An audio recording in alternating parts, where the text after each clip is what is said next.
আসসালামু আলাইকুম। দেখতে পাচ্ছেন ট্রাকটা উল্টে গিয়েছে খুব বাজেভাবে। রাস্তা দিয়ে যাওয়ার সময় এই যে ২ সাইডে নাড়া দেখতে পাচ্ছেন, গমের নাড়া। এর এতে আগুন লেগেছিল, যার কারণে ট্রাকটা ভারসাম্য হারায়। উনি সাইড দিয়ে যাইতে গিয়ে স্লিপ করে নিচে পড়ে যায়। ট্রাকে ছিল ৩৮০ বস্তা পেঁয়াজ, প্রায় ১৭ টনের কাছে। এই সব সহ ধারেই উল্টে যায়। কপাল ভালো যে নদীতে উল্টে যায়নি। দেখতে পাচ্ছেন আমরা আসছিলাম ট্রাকটা তোলার জন্য। আমরা চেন কপ্পা নিয়ে আসছিলাম। আমাদের কাছে বিভিন্ন ধরনের চেন কপ্পা আছে। ৫ টন, ৩ টন, ৮ টন এবং ১০ টনের বেশ অনেক কয়টা চেন কপ্পা আছে। আমরা এগুলো তুলে থাকি। যদি আপনাদেরও লাগে তো বলবেন, আমরা এগুলো তুলে দেওয়ার ব্যবস্থা করব। যাই হোক, দেখতে পাচ্ছেন আমরা কাজ শুরু করেছি, তুলতে আছি। ইতিমধ্যে পেঁয়াজগুলো আনলোড করা হয়েছে। অন্য একটা ট্রাক আসছিল, সেখানে সব আনলোড করা হয়েছে। আমাদের লোক তারাও কাজ করছে।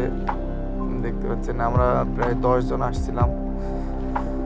সবাই মিলে মনোযোগ সহকারে কাজ করছি। আর বড় কথা হলো, আমরা অনেক চেষ্টা করছি পেঁয়াজ যেন নষ্ট না হয়। যাক, আল্লাহর রহমতে পেঁয়াজ নষ্ট হয়নি। সম্ভবত ১ মণ হয়তোবা নষ্ট হয়েছিল। এতগুলা পেঁয়াজের ভিতরে ১ মণ তেমন নষ্ট বলা যায় না। যাই হোক, দেখতে পাচ্ছেন আমাদের শ্রমিকরা অনেক কষ্ট করে এগুলা টানছে।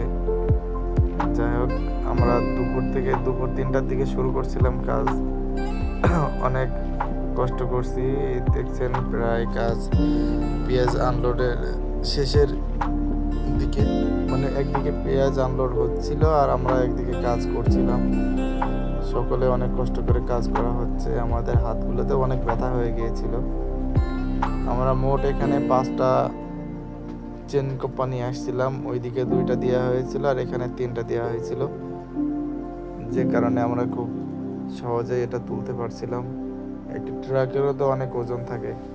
এই ট্রাকটার প্রায় ৮ থেকে ৯ টন ওজন ছিল। তো যাই হোক, আমরা টানাটানি করতে করতে প্রায় সন্ধ্যার কাছাকাছি আমরা ট্রাকটা দাঁড় করায় ফেলি। দেখতে পাচ্ছেন এখন ট্রাকটা দাঁড়ানো অবস্থায় আছে। আর আমাদের এই মুরব্বী চাচা, তিনি অনেক অভিজ্ঞ। তিনি আমাদের ইনস্ট্রাকশন দিচ্ছিল কিভাবে কি করতে হবে।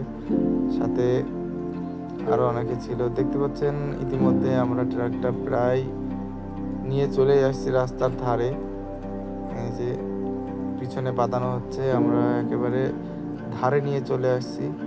আল্লাহর রহমতে যাক, কোনো ক্ষয়ক্ষতি ছাড়া ট্রাকের কোনো ক্ষতি হতে আমরা দেইনি। আর আমাদের এই কাজের মাধ্যমে জিনিসের তেমন কোনো ক্ষতি হয় না। আমরা খুব যত্ন সহকারে কাজগুলো করে থাকি। আলহামদুলিল্লাহ, শেষ পর্যায়ে আমরা ট্রাকটা দাঁড় করাতে সক্ষম হয়েছি এবং ট্রাকটা দেখতে পাচ্ছেন রাস্তার উপরে স্টার্ট অবস্থায় আছে। ট্রাকের তেমন কোনো ক্ষতি হয়নি। অল্প সামান্য একটু তেল পড়ে গিয়েছিল। আলহামদুলিল্লাহ, সবকিছু ঠিকঠাক।